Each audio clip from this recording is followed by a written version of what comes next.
Hey, selamat datang kembali di channel ID Movie. Kembali lagi bersama saya, Mr. Bugs, yang pastinya akan selalu setia menemani waktu santai sobat semua dengan rangkuman alur film yang dijamin seru pastinya. Jadi sob, pada film kali ini kita akan mengulas sebuah peristiwa sejarah negara Jepang pada zaman dahulu, tepatnya pada era Kesugunan Tokugawa. Mengisahkan tentang keberanian para Ronin yang bertekad membalas kematian tuannya karena telah difitnah melakukan sebuah tindak kejahatan. Ya, tanpa terlalu menjelaskan panjang lebar di awal, langsung saja kita ke alur filmnya.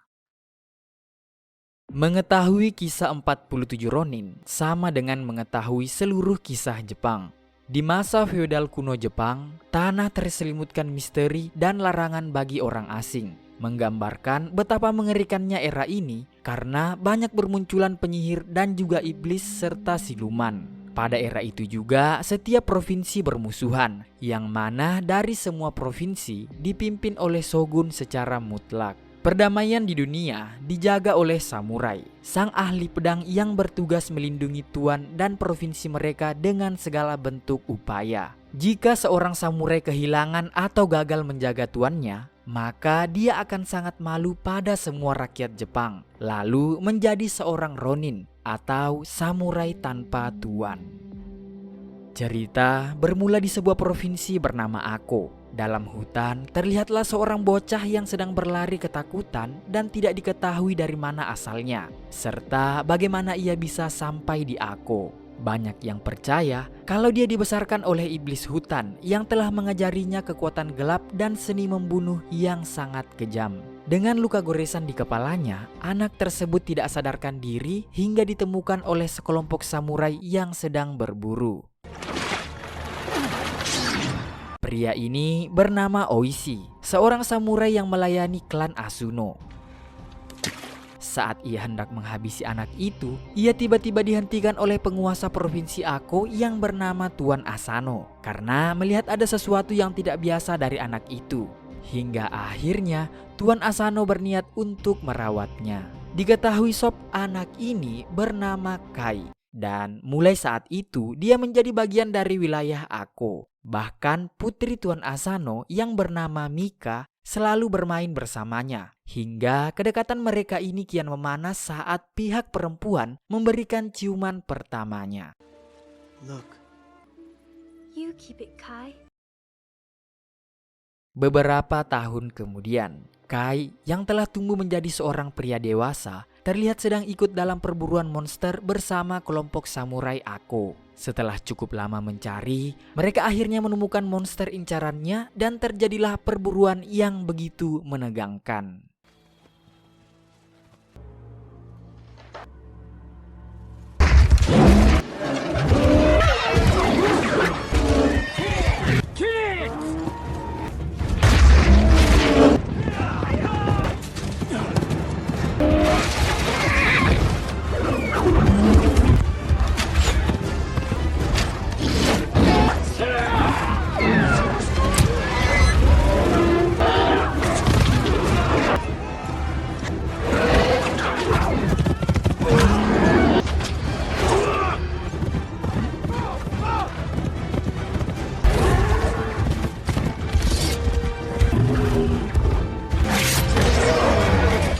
Sampai pada suatu momen, salah seorang anggota samurai Ako yang bernama Yasuno tampak terpojokkan oleh monster ini. Namun beruntungnya, Kai datang memberikan pertolongan dan mengalahkan monster raksasa itu.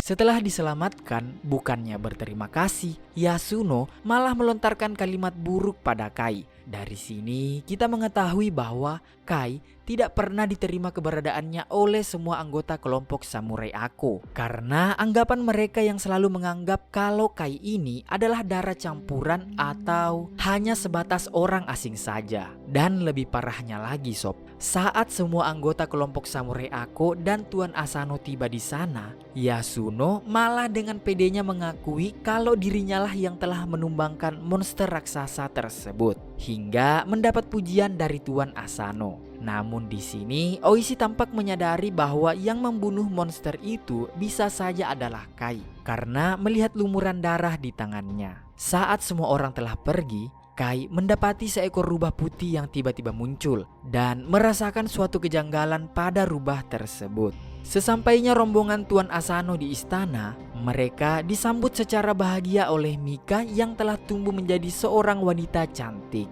Ternyata perburuan tadi dilakukan karena Provinsi Ako akan menyelenggarakan sebuah turnamen samurai antara provinsi yang juga akan dihadiri oleh Shogun. Intinya agar para tamu bisa datang dengan selamat dan acaranya bisa berjalan dengan lancar. Shin lalu berpindah ke provinsi saingan Ako, yakni Provinsi Nagato, yang dipimpin oleh penguasa bernama Kira. Di sini juga kita diperlihatkan dengan rubah putih yang tadi ditemui oleh Kai di hutan, yang ternyata adalah jelmaan dari seorang penyihir bernama Mizuki. Dari perbincangan mereka ini, tampaknya memiliki rencana yang jahat terhadap Tuan Asano dan Provinsi Ako. Kembali ke Provinsi Ako, Kai yang tinggal sendiri dalam gubuk di sebuah hutan didatangi oleh Mika yang merasa khawatir padanya. Setelah mengobati luka punggung Kai yang terluka, Mika lalu mengungkapkan rasa empatinya terhadap Kai yang selalu diperlakukan layaknya orang asing dan dibenci oleh samurai ayahnya. Namun bukannya membenarkan hal tersebut,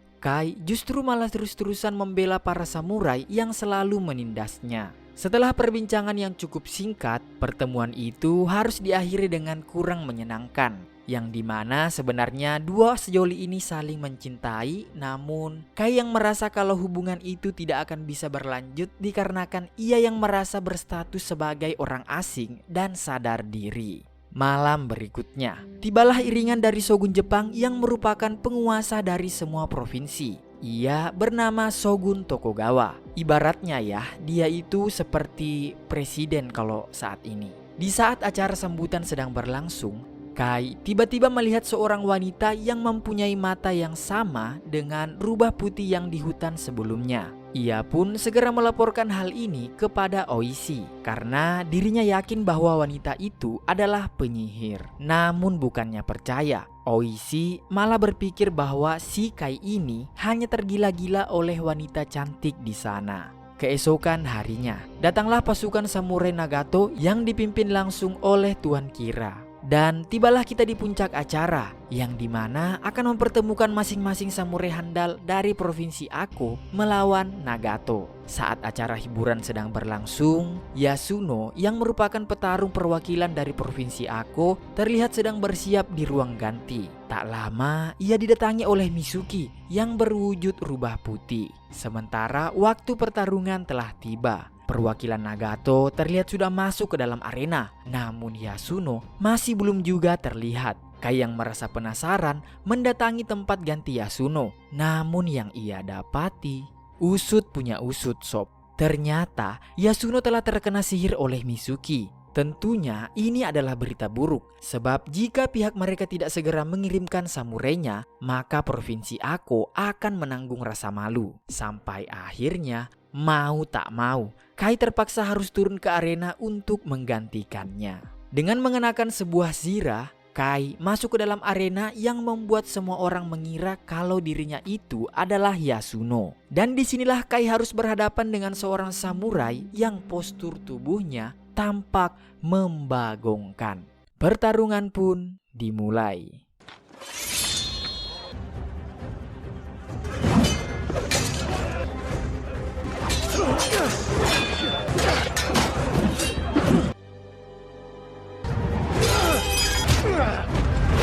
Di tengah pertarungan sengit yang terjadi, helm zirah Kai tiba-tiba terlepas akibat serangan dari lawan, sehingga identitasnya pun akhirnya diketahui. Dan lagi-lagi, ini adalah suatu hal yang buruk, mengingat Kai ini bukanlah seorang samurai, sementara turnamen ini hanya boleh diikuti oleh seorang samurai. Hal ini membuat Shogun Tokugawa turun ke arena dan hendak memberikan hukuman mati pada Kai. Namun tiba-tiba Mika langsung bersujud memohon agar Kai tidak dieksekusi. Melihat Tuan Asano yang juga ikut memohon maaf, Shogun Tokugawa pun mengabulkan permohonan itu dan menggantinya dengan hanya memberi hukuman pukulan pada Kai. Meskipun niat Kai di sini baik, yakni agar tidak membuat provinsi Ako malu, namun ia tetap dengan ikhlas menerima tuduhan yang ditujukan padanya dan pasrah ketika semua samurai Ako memukulinya.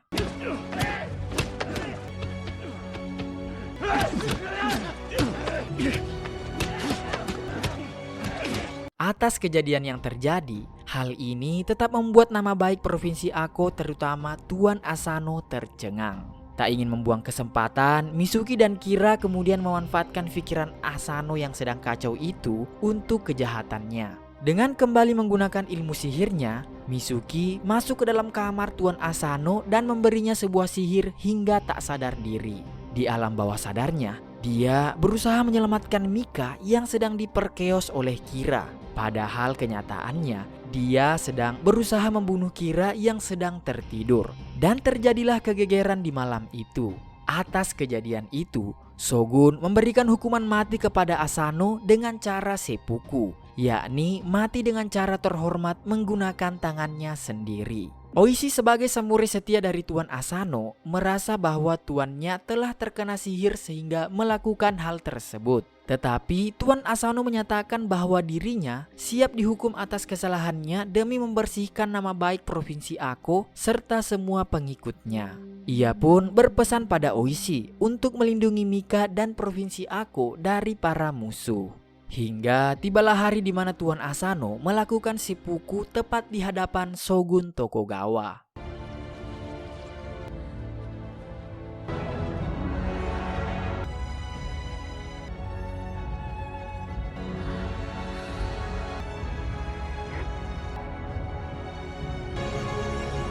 Atas meninggalnya tuan mereka, para samurai Ako kini telah menjadi ronin, yaitu samurai tanpa tuan.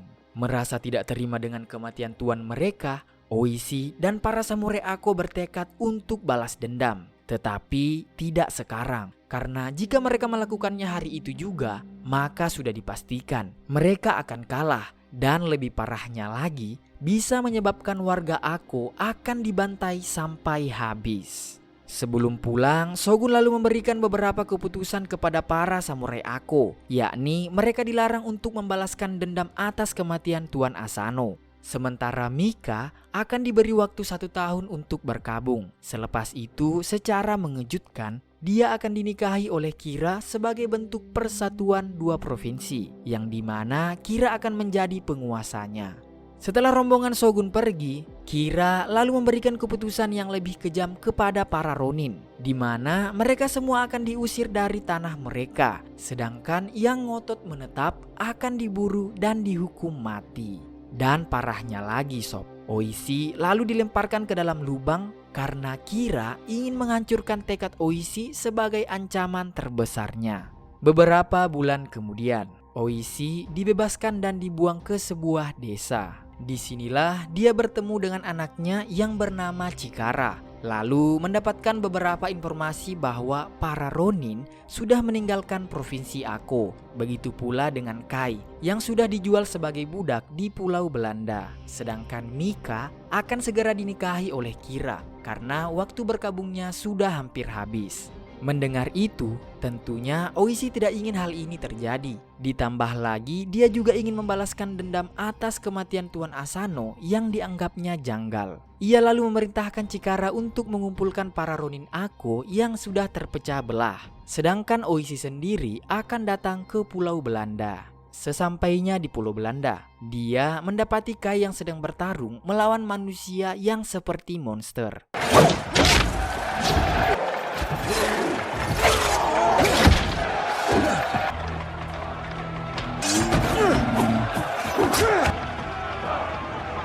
Dari sini kita mengetahui bahwa Kai di sini dijadikan sebagai budak petarung bagi orang-orang di pulau tersebut. Tampaknya Kai sudah banyak mengalami tekanan beberapa bulan terakhir, sehingga membuatnya hilang kendali bahkan sempat menyerang Oishi.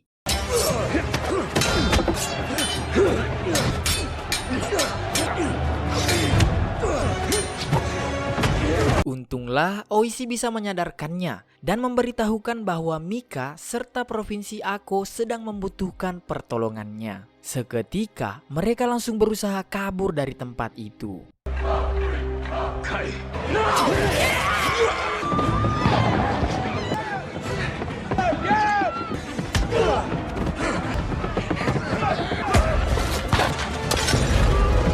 Dan akhirnya mereka berdua berhasil keluar dari pulau Belanda. Tanpa basa-basi, Oishi langsung mengajak Kai untuk ikut bersamanya sekaligus meminta maaf karena telah memperlakukan Kai dengan buruk sebelumnya. Bahkan tidak pernah mempercayai apa yang dikatakan oleh Kai. Dengan jiwa besarnya, Kai akhirnya menerima ajakan Oishi. Dan berangkatlah mereka menuju lokasi para Ronin yang sedang berkumpul di suatu tempat. Sementara di tempat lain, Kira mendapatkan kabar bahwa Kai berhasil kabur dari pulau Belanda dengan dibantu oleh seseorang. Kira pun yakin bahwa itu adalah Oishi. Dia pun langsung menyuruh Mitsuki untuk mencari dan membunuhnya.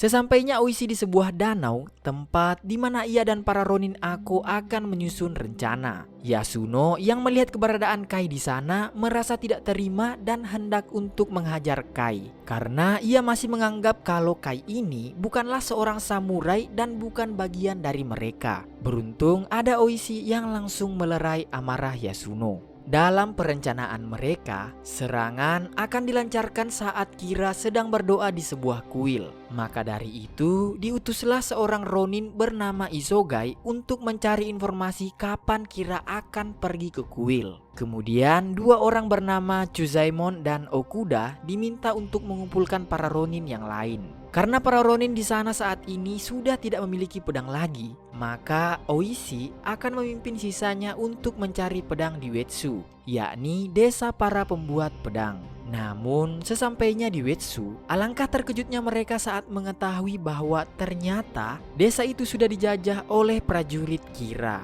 Mereka pun menyamar sebagai seorang petani yang akan membeli peralatan di sana. Prajurit Kira yang memeriksa tangan dari anak Oishi langsung menyadari kalau mereka bukanlah seorang petani. Namun bersamaan dengan itu, Kai langsung melancarkan serangan.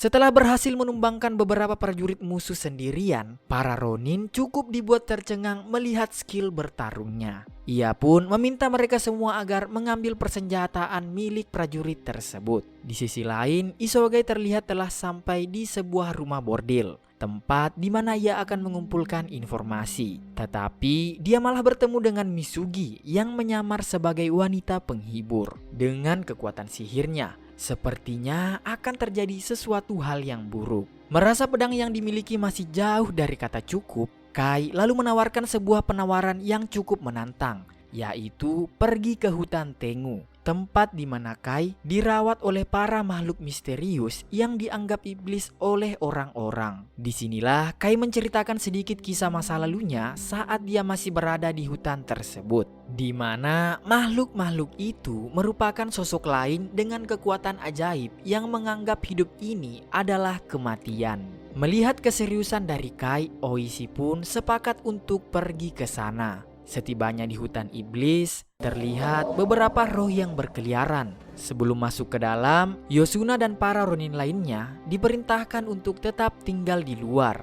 Dan hanya Kai dan Oishi yang masuk ke dalam. Oishi lalu diberitahu bahwa tekad mereka nantinya akan diuji. Dan yang paling penting di sini, Kai juga menyuruh Oishi untuk tidak menghunuskan pedangnya apapun yang terjadi. Lalu terlihat beberapa makhluk berpakaian biksu sedang bersujud tanpa bergerak sedikit pun, yang membuat Oishi tercengang penuh keheranan. Disinilah Oishi akan tinggal sementara karena Kai akan masuk sendirian menemui penguasa tempat ini, sekaligus yang telah merawat Kai saat masih kecil. Kedatangan Kai yang bertujuan untuk meminta bantuan agar diberi pedang, malah dengan enteng disuruh untuk mengambil pedang yang ada di hadapannya. Then take it. Rupanya makhluk ini sudah tahu tujuan Kai dan para Ronin datang ke sini. Namun sebelum itu, ia ingin menguji tekad Kai dan Oishi karena sebelumnya banyak yang telah datang ke sini untuk mengambil pedang juga, namun gagal karena tekad mereka yang goyah. Sementara Yosuna yang berada di luar merasa begitu khawatir pada Oishi dan ia berencana melanggar perintah dengan menyusul Oishi ke dalam. Karena kecerobohan Yasuno, semua Ronin pun akhirnya masuk ke dalam. Bersamaan dengan kedatangan mereka, para iblis pun mulai menunjukkan reaksi yang aneh. Yasuno dan para Ronin yang merasa terancam melihat itu langsung menarik pedang mereka untuk berjaga-jaga. Dan seketika para iblis langsung menyerang mereka dengan membabi buta.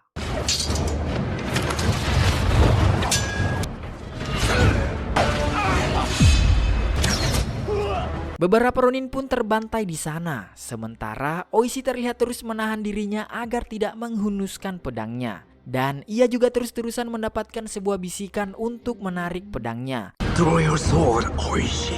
Save your man. Draw your sword. Sementara Kai, ia terlihat ditantang untuk mengambil pedang di hadapannya jika ingin permintaannya dikabulkan. Sampai akhirnya Kai pun berhasil mendapatkan pedang itu terlebih dahulu dan langsung menodongkan pedang pada penguasa tempat itu. Dan seketika juga pertarungan di tempat Oishi hilang begitu saja, yang menandakan bahwa itu hanyalah sebuah ilusi semata. Ujian pun berhasil diselesaikan dan mereka mendapatkan pedang-pedang dari makhluk tersebut. You've got your swords. You passed their test.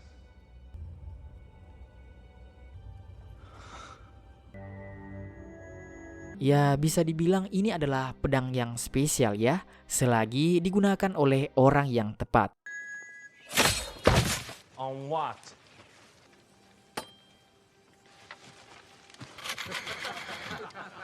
I think mine is broken. Sepulangnya dari hutan iblis, Oishi mendapatkan info dari Isogai bahwa Kira akan berangkat ke kuil pada malam ini. Oishi pun langsung mengerahkan para Ronin untuk melakukan penyerangan, kecuali Chikara yang diminta untuk menetap bersama seorang bernama Horibe. Setelah sampai, para Ronin mengendap-endap untuk menyerang Kira. Namun tiba-tiba Isogai muntah disusul dengan serangan sihir api oleh Misugi yang menyamar sebagai Kira. Rencana awal mereka yang ingin mengepung justru malah terbalik, di mana ternyata merekalah yang dijebak oleh penyihir dan prajurit Kira yang membuat banyak dari kubu para Ronin dibantai malam itu. Jadi intinya Misugi telah menyihir Isogai di pertemuan sebelumnya dengan tujuan jebakan di malam ini sob. Setelah tempat itu habis terbakar, Misugi menemukan pedang milik Oishi yang tergeletak. Lalu dia pun memberikannya kepada Kira sebagai bukti bahwa dia telah menunaikan tugasnya, yaitu menghabisi para Ronin terutama Oishi. Namun tentunya Oishi belum mati. Dia berhasil kabur bersama Ronin yang lain. Tetapi ini tetap menjadi berita buruk karena banyak yang terluka, bahkan ada juga yang meninggal. Ketika Oishi merasa putus asa, Kai datang untuk kembali membangkitkan tekadnya dengan berkata bahwa mereka masih mempunyai kekuatan untuk balas dendam. Ditambah lagi pihak Kira telah menganggap bahwa mereka sudah mati akibat jebakan tadi, dan itu menjadi sebuah keuntungan tersendiri untuk mereka. Sampai suatu ketika Kai melihat sebuah rombongan dari kejauhan. Ternyata mereka adalah rombongan yang dulu pernah mengisi pertunjukan di Ako dan sekarang akan mengisi pertunjukan di acara pernikahan Kira. Disinilah Oishi merencanakan sesuatu yang berkaitan dengan penyerangan terhadap Kira. We need your help. Dan secara tak terduga, Yasuno yang dari awal selalu sentimen terhadap Kai tiba-tiba langsung meminta maaf padanya. Dan sebagai permintaan maafnya, Yasuno lalu memberinya salah satu pedangnya dengan maksud karena seorang samurai harus memiliki 2 pedang. Setelah itu, sebelum merencanakan serangan besarnya, Oishi mengumpulkan para Ronin yang selamat dari pembantaian sebelumnya. Pidato yang sangat berapi-api dari Oishi membuat para Ronin semakin panas untuk segera mengakhiri penghinaan ini. Ya, seorang samurai yang menjadi Ronin karena kematian tuannya dengan alasan yang tak wajar merupakan sebuah penghinaan yang amat sangat dalam. Oleh karena itu, Mereka harus kembali mendapatkan kehormatan mereka sebagai samurai, sekaligus membalas dendam atas tuan mereka. Dan mereka sudah sangat siap dengan hukuman dari shogun. Satu persatu, para ronin itu menulis nama mereka dan dikuatkan dengan stempel darah dari jari mereka masing-masing. Agar nantinya dunia tahu apa yang mereka lakukan. Sehingga anak-anak mereka kelak akan merasakan sebuah kebanggaan saat menyebut nama ayah mereka. Bahkan Kai yang sebenarnya bukan seorang samurai juga ikut andil sebagai bagian dari mereka. Akhirnya terhitung jumlah mereka saat ini tersisa 47 orang dengan sorot mata tajam penuh keberanian. Malam harinya, Oishi dan beberapa orang menyamar sebagai pengisi acara untuk dapat masuk ke provinsi Nagato. Kemudian mereka mulai melakukan pertunjukan. Sementara yang lain masuk ke Nagato dengan cara memanjat tebing jurang. Dan dimulailah penyerangan oleh Ronin secara diam-diam.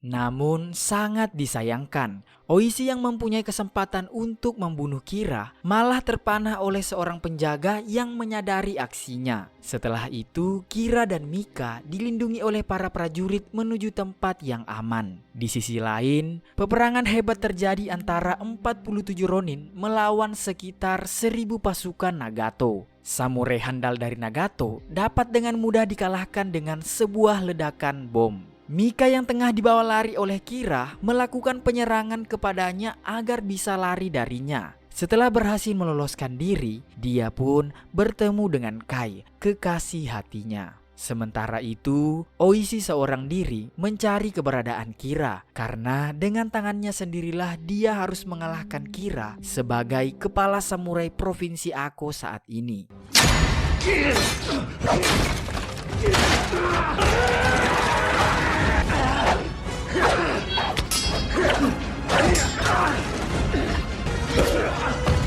Dengan kebanggaan yang sangat amat dalam, Oishi berhasil mengalahkan Kira. Dan pada akhirnya, Kira harus menerima sebuah kenyataan bahwa kelicikan serta kejahatannya harus dipertanggungjawabkan.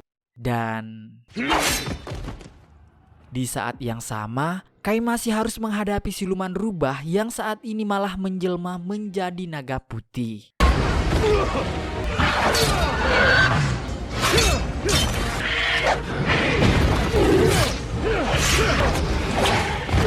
Dengan pedang sakti dari hutan Tengu, Kai berhasil mengalahkan siluman itu.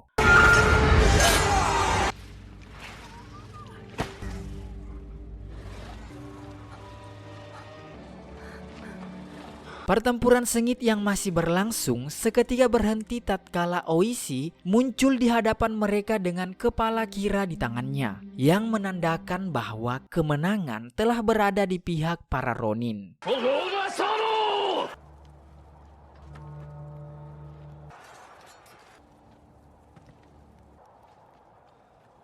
Setelah pertempuran di malam harinya, esok hari Oishi, Kai, dan Mika serta para Ronin lain meninggalkan istana Kira dengan iringan tunduk hormat dari prajurit Kira yang kalah, menandakan bahwa balas dendam yang dilakukan para Ronin atas nama kehormatan akan dianggap sebagai sebuah kehormatan yang begitu tinggi. Meskipun bagi pihak musuh, tuannya juga kini telah tiada. Saat sampai di Ako, para penduduk menyambut mereka dengan penuh rasa bangga karena merupakan sebuah kehormatan juga bagi mereka. Lalu dengan membawa kepala Kira, mereka berziarah ke makam Tuan Asano untuk memberi penghormatan terakhir kepadanya sebelum mereka semua dieksekusi oleh Shogun atas tindakan mereka. Saat mereka berada di hadapan Shogun, Oishi meminta agar Shogun dapat memberikan penghormatan kepada para Ronin ini karena telah menunjukkan kesetiaan kepada tuan mereka.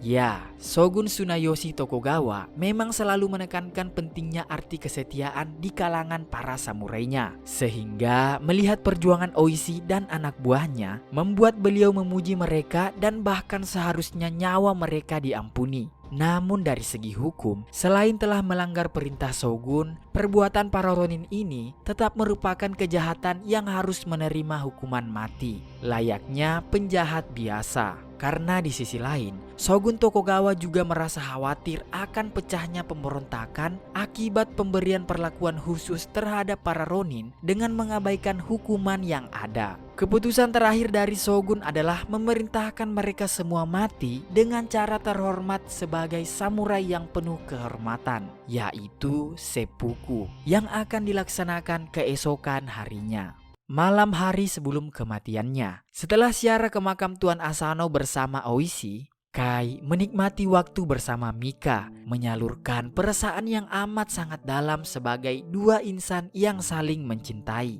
Dunia ini hanyalah persiapan untuk dunia berikutnya. Kita hanya bisa meminta meninggalkannya dengan mencintai dan dicintai. Lalu Kai berharap bisa bertemu dengan Mika di kehidupan berikutnya. Bahkan walau harus mencari di 1000 dunia dan 10.000 kehidupan sampai dia menemukan Mika kembali. Ya, sebuah sajak cinta yang begitu menyentuh dari seorang Kai. Keesokan harinya, tepatnya pada tanggal 4 Februari tahun 1703, para ronin bersiap dengan mengenakan kimono putih bersih. Sebelum melakukan seppuku, Shogun terlebih dahulu memanggil Chikara putra Oishi dan membebaskannya dari hukuman seppuku. Dengan putusan Shogun, dia akan ditugaskan untuk mengabdikan dirinya untuk provinsi Ako. Setelah itu, para ronin akhirnya melakukan seppuku.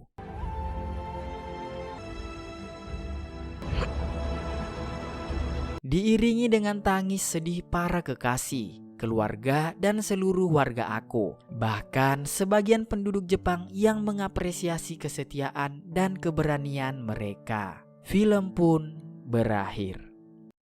Kenangan akan 47 ronin yang menjalankan tugas dan menegakkan keadilan tanpa rasa takut akan kematian telah hidup selama berabad-abad dan sebagai teladan mulia dari kehormatan serta kesetiaan dalam budaya Jepang.